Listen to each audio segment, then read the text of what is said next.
Olá, professor Cássio aqui de volta. Então, esse vídeo aqui a gente vai complementar o vídeo anterior, que a gente falou de fontes de tensão conectadas em série, e aqui a gente vai falar sobre fontes de corrente conectadas em paralelo, né? Só relembrando aqui alguns aspectos sobre os modelos ideais de fontes, né, que a gente está falando.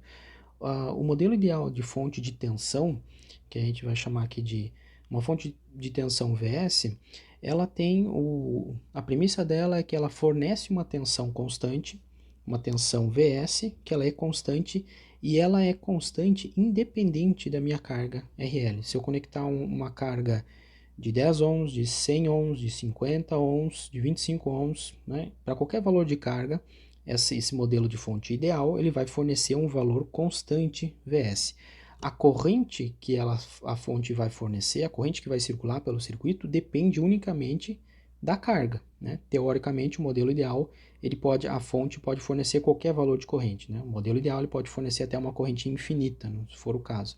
Nos modelos nas fontes reais, claro que isso é limitado, né? A corrente que a fonte consegue fornecer. Mas o ponto importante aqui é que a fonte de tensão ela sempre fornece um valor, o modelo ideal fornece um valor constante de tensão. E a corrente que flui por ela pode ser qualquer valor, né? Inclusive pode ser zero. Agora, a fonte de corrente ideal, ela é um análogo da fonte de tensão, só que ela fornece sempre um valor de corrente constante. Ela sempre vai fornecer o mesmo valor de corrente. O valor da tensão nos terminais dela, né, o potencial elétrico nos terminais dela, vai depender da minha carga. Aí eu posso ter uma carga variável, posso ter diversos valores de carga conectados a essa fonte de corrente. Ela sempre vai fornecer, né, o modelo ideal sempre vai fornecer o mesmo valor de corrente. E a tensão vai ser um resultado dessa minha carga, vai ser uma consequência dessa carga que a gente tem conectado a ela. A fonte de tensão, ela simplesmente, o nosso exemplo característico aqui é uma bateria. Uma bateria de carro, uma pilha, né, que a gente utiliza em casa, é uma fonte de tensão. Agora, uma fonte de corrente, para ela funcionar como uma fonte de corrente, né, o modelo, ela precisa de um circuito eletrônico, né, com reguladores de tensão, com amplificadores operacionais, em alguns casos, depende do modelo de fonte que você vai montar. Então, ele basicamente uma fonte de corrente, para ela fornecer um valor constante de corrente, é um circuito eletrônico que é construído, né? Então, supondo que a gente tem algumas fontes de corrente em paralelo, né?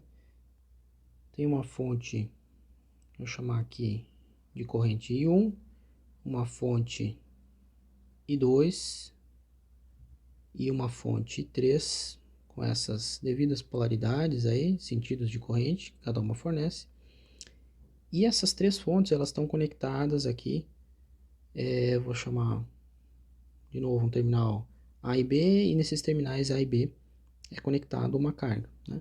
Então, qual que vai ser a corrente I total, ou a corrente equivalente, que vai chegar efetivamente na minha carga, vindo da combinação dessas três fontes de corrente paralela aqui? A gente vai aplicar a lei de Kirchhoff das correntes agora. Vamos pegar o nó superior aqui, ter todo esse nó aqui em cima e fazer a soma das correntes que estão entrando nesse nó. I1 está entrando no nó, então ela vai na equação como mais I1. I2 está saindo do nó, então ela vai na equação como menos I2. I3 está entrando no nó, então mais I3. E a corrente total, a corrente que está indo para a minha carga, ela está saindo do nó, ela está indo em direção à carga, então ela vai também como negativo. IT essas são todas as correntes que entram e saem desse nó A, então eu tenho aqui a minha expressão. E eu posso representar então IT como a corrente total que está indo para a minha carga, como a combinação das correntes I1, I2 e I3. Né? I1 menos I2, devido à polaridade, mais I3. Essa aqui é a minha corrente total, a minha corrente equivalente que vai para a minha carga. Então aqui, né, o que a carga vai receber de corrente total, eu posso substituir essas três fontes aqui em paralelo por uma única fonte equivalente, né, que vai fornecer para a carga a mesma corrente. Então eu posso ir aí tomando cuidado que qual é que é o sentido da fonte de corrente equivalente que eu vou representar. Tem que ser uma fonte de corrente que forneça esse sentido aqui de corrente, que eu representei para minha carga R. Então eu vou desenhar aqui uma fonte equivalente que fornece aquele sentido de corrente lá com o valor e T, né? Igual a essa combinação aqui. Então eu tenho aqui os meus terminais AB como terminais de referência, né, para eu replicar aquele desenho, e aqui conectado a carga. Então a carga R ela vai receber a mesma corrente IT equivalente, certo? E aí eu combinei simplifiquei essas três fontes iniciais que eu tinha de corrente aqui, em paralelo em uma única fonte de corrente, certo? De novo, é um análogo, né? A gente pode, muitos sentidos, as fontes de corrente de tensão, elas são análogas. Nas fontes de tensão, a gente pode fazer a simplificação delas quando elas estão conectadas em série, né? Nas fontes de corrente, a gente pode fazer a simplificação delas quando elas estão conectadas em paralelo, né? Fazendo aqui um exemplozinho numérico, então para a gente completar. Vamos supor aqui que a gente tem um circuito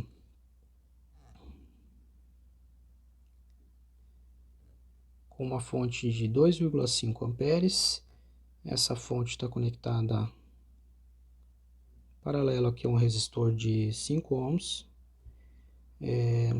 Aí eu tenho uma outra fonte de 5 amperes aqui, só que com sentido oposto. Eu tenho mais uma carga de 5 ohms e mais uma fonte de corrente aqui de 3 amperes, certo? E a gente está interessado aqui, eu quero descobrir qual é que é o potencial, esse potencial V aqui. Como todos os elementos estão em paralelo, né? As cargas também estão em paralelo, então eu quero descobrir o potencial que está aplicado sobre todos os elementos, né? Potencial V. Bom, então eu posso, uma forma de chegar a essa resposta é simplificar esse circuito. Os resistores eles estão em paralelo, então, né? Então eu posso simplificar os resistores também, e as fontes de corrente estão em paralelo, então eu posso simplificar de novo esse circuito em um circuito de apenas dois elementos. Como é que eu simplifico as minhas fontes? Vou desenhar aqui para a gente não ter dúvidas na polaridade da fonte equivalente que a gente vai redesenhar, né? Então vou dizer aqui 5 amperes para cá e 3 amperes. E aqui eu vou ter, então os meus terminais de referência, uma carga equivalente, né? Primeiro, qual é que é essa carga equivalente? A carga equivalente, ou esse R, vou chamar aqui o R total equivalente, é a combinação desses dois resistores que estão em paralelo, né? Dois resistores idênticos em paralelo, a resistência equivalente vai ser a metade deles, né? A gente pode comprovar isso aí com a relação que vale para combinação de qualquer resistência em paralelo, né? O inverso da soma dos inversos das resistências, né? 1 sobre 5 mais 1 sobre 5, inverte esse resultado. A gente vai encontrar aqui 2,5 ohms, vai ser a nossa resistência total. E a nossa corrente, a nossa fonte de corrente equivalente é a que está mandando essa corrente total aqui. Qual que é essa corrente total? Aplica, para não ter dúvidas, né, a lei de Kirchhoff das correntes. Então, 2,5 amperes está entrando no nó, menos 5,5, menos 5 amperes, menos 3 amperes e menos IT, porque está saindo do nó, igual a zero. Então, a corrente total, que vai para a carga, vai dar aqui menos 8 mais 2,5 vai dar uma corrente equivalente de menos 5,5 amperes, certo? Então, redesenhar o meu circuito equivalente, ó, eu escolhi arbitrariamente esse sentido de corrente que está indo para a carga. Só que eu achei um valor negativo, não tem problema, eu vou representar a minha fonte equivalente com esse sentido, fornecendo esse sentido aqui de corrente, né? Então, vou desenhar minha fonte de corrente que fornece aquele sentido de corrente, só que o valor da corrente que ela realmente fornece é negativo, menos 5,5 amperes, né? O que é equivalente, né, a gente dizer que a gente tem uma fonte de corrente de 5,5 amperes no sentido oposto. E a minha carga que está conectada aqui é uma carga de 2,5 ohms, a carga equivalente total. Ou seja, isso aqui é exatamente equivalente se eu tivesse uma fonte só de 5,5 amperes do sentido oposto, certo? Beleza. E aí eu estou interessado em saber a polaridade da tensão, o valor da tensão com esta polaridade. Aí eu tenho que continuar respeitando essa polaridade, porque isso aqui já foi definido no problema. Então eu quero saber esta polaridade aqui, ó. Então qual é que é, aplicando a lei de Ohm nesse resistor, eu posso achar essa tensão.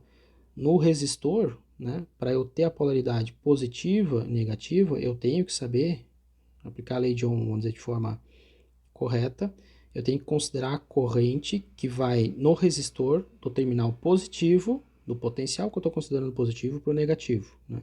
Então, para aplicar a lei de Ohm V igual a RI, eu tenho que considerar esse sentido de corrente que está fluindo, que é o mesmo sentido que eu adotei aqui. Então, essa corrente total que está fluindo nesse sentido é menos 5,5 amperes, certo? Então, eu vou aplicar aqui V, eu vou achar 2,5 ohms, só que vezes menos 5,5 amperes. O que vai me dar, então, né, já que a corrente real, a corrente positiva, está fluindo no sentido oposto, eu vou achar com essa polaridade um potencial negativo. Né? Quer dizer que essa polaridade aqui que foi assumida, o valor absoluto dela é invertido, né? É o oposto, que vai dar 13,75 volts aqui, negativos, certo? E aí, a gente tem que tomar cuidado também com, assim como a gente tinha as conexões lá nas fontes de tensão, né? As conexões que não são permitidas, né, nas fontes ideais, eu não posso conectar duas fontes de tensão diferentes em paralelo, né? Porque isso aqui viola a lei de Kirchhoff das tensões. Eu também não posso pegar e conectar agora, por exemplo, duas fontes de corrente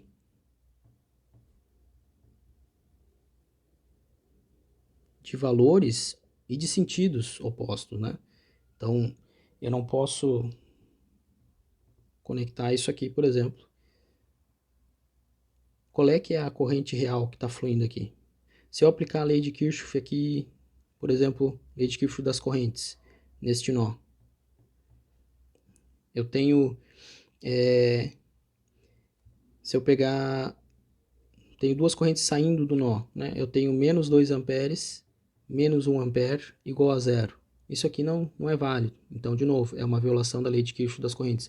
Eu não posso ter a combinação dessas fontes aqui em série, fontes diferentes. Né? As únicas conexões das fontes em paralelo permitidas é se eu tiver duas fontes com potenciais idênticos.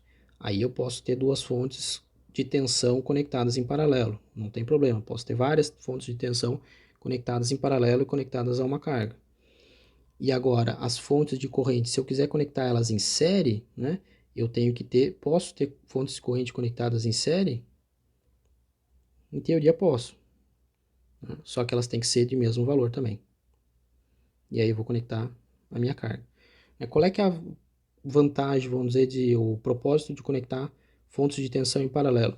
É que a carga que é solicitada, ou a corrente, melhor dizendo, que é solicitada para essa carga, ela fica distribuída, ela vai ser dividida. Se aqui eu tenho uma corrente I que vai para a minha carga R, em 5 volts, então essa fonte aqui, ela precisa mandar, né, só metade. Ela vai mandar metade da corrente e essa fonte aqui vai mandar a outra metade. Então eu não sobrecarrego nenhuma fonte nem outra, eu estou distribuindo a carga. Isso na prática vai equivale eu estou somando as potências que cada fonte consegue contribuir para mandar a corrente necessária para a minha carga. O análogo, qual que é o potencial que essa carga precisa para ter 1 ampere aqui? Né? Para ter 1 ampere passando por esse resistor, bom, ela vai ter um certo potencial, uma diferença de potencial aplicado sobre ela. Se essas fontes de corrente elas não suportarem, por algum motivo de isolamento, de isolação dos componentes que formam essa fonte, todo esse potencial aqui eu posso dividir esse potencial. Então, essa fonte aqui vai suportar só metade desse potencial e essa outra fonte vai suportar, vamos dizer assim, vai fornecer metade do potencial. Seriam essas as analogias, as análises que a gente poderia fazer, certo?